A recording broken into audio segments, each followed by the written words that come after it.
Bonjour, c'est Monsieur MJ Sherlock. Je vais vous présenter un de mes projets sur l'histoire de l'art pour vous montrer un peu.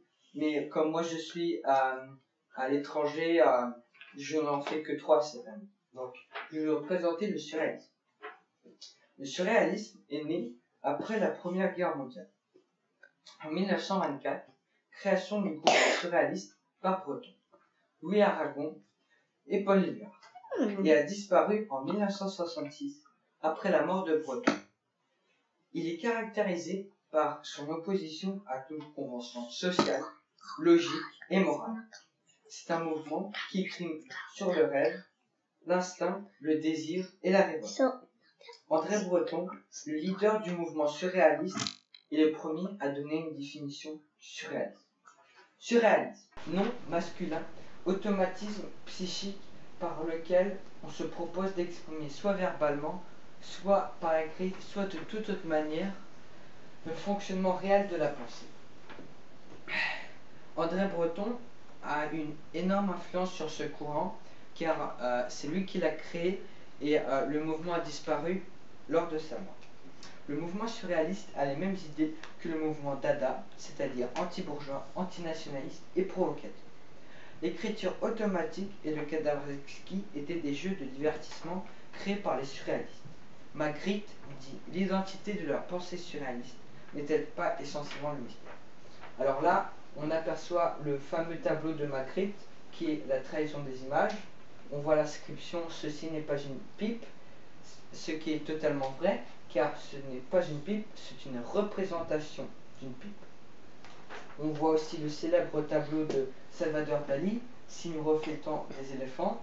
On voit bien des signes sur un lac en haut, mais le reflet du lac, on voit des éléphants. Après, un tableau de Juan Miro, main attrapant un oiseau. On voit bien la main, mais la représentation de l'oiseau est plus vague et mieux vaguement faite. Oui. René Magritte est né le 21 novembre 1898 à Lessines, dans la province belge du Hainaut, et est mort le 15 août 1967 à Bruxelles. C'est un peintre surréaliste belge. Il est le représentant le plus important du surréalisme. Magritte fréquente l'Académie royale des beaux-arts de Bruxelles. René Magritte travaille de 1919 à 1920 dans l'atelier de Pierre-Louis Floquet, qui lui fait découvrir le cubisme et le futurisme. Il va ensuite découvrir le mouvement Dada en 1920 et puis le mouvement surréaliste en 1926. Sa plus grande émotion artistique est la découverte d'une reproduction du Chant d'amour de Giorgio de Chirico peinte en 1914. Les premières toiles de Magritte étaient des toiles impressionnantes. Alors là, il y a le tableau de Magritte Clairvoyance. Ce qui est étonnant, c'est qu'il se représente lui-même en peignant un oiseau, mais le modèle pour lequel il peint son oiseau est un œuf. Et là, pour le sorcier, peint en 1952, ce qui est étonnant aussi, c'est que il s'est lui-même représenté avec 4 bras en mangeant, ce qui était lui un défi et un rêve. L'Empire des Lumières est une huile sur toile peinte en 1954 par Magritte. Elle fait 140 cm de haut et 113,7 cm de large. Elle est exposée au Musée royal des beaux-arts à Bruxelles. Au premier plan, on aperçoit une maison plongée de l'obscurité au centre de la composition et on voit son reflet apparaître dans une flaque d'eau tout en haut. Son reflet est renvoyé par un réverbère se trouvant au centre de la composition, ici. 2 éclats de fenêtres éclairées à gauche se projettent dans le tableau. Ce sont ces 2 sources lumineuses qui contrastent avec le son des arbres, c'est-à-dire le bois qui entoure la maison et le grand pin. Un arbre se trouve à gauche du réverbère qui est le pin. La maison est entourée d'un bois.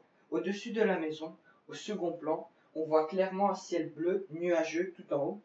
Ce qui est étonnant, c'est que la maison est dans les ténèbres, alors que juste au-dessus d'elle se trouve un ciel nuageux qui nous fait penser à un bel après-midi. Ce monde surréaliste est vraiment étonnant, car jamais ce moment de la journée ne peut exister. Pour Magritte, chaque œuvre est le résultat d'une prise de conscience, d'une idée ou d'un sujet qui lui apparaît digne d'intérêt.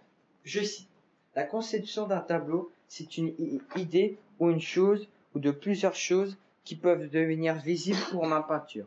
Ainsi, ce qui est représenté dans le tableau, ce sont les choses dont j'ai eu l'idée, un paysage nocturne et un ciel tel que nous le voyons en plein jour. Cette évocation de la nuit et du jour me semble douée du pouvoir de nous surprendre et de nous enchanter. J'appelle ce pouvoir la poésie. Le Blanc-Seing, peint en 1965, est une huile sur toile. Est tout à fait mystérieux car on voit un cheval apparaître dans un petit bois, mais certaines parties de son corps sont cachées par des arbres qui se trouvent derrière lui. Là, on voit bien que on voit une partie du corps du cheval qui est transparent. Après, on voit aussi une partie de la robe et le bras de la cavalière aussi qui a disparu, et le postérieur du cheval est caché. La reproduction interdite, portrait d'Edward James, est spectaculaire, car le jeune homme qui se trouve en face d'un miroir est vu de dos dans le miroir, alors que le livre qui se trouve à gauche et à droite est reflété du côté opposé, comme le fait toujours un miroir. Les deux tableaux sont bien représentatifs du surréalisme, car le Blanc-Seing joue sur l'illusion pour tromper l'œil du spectateur.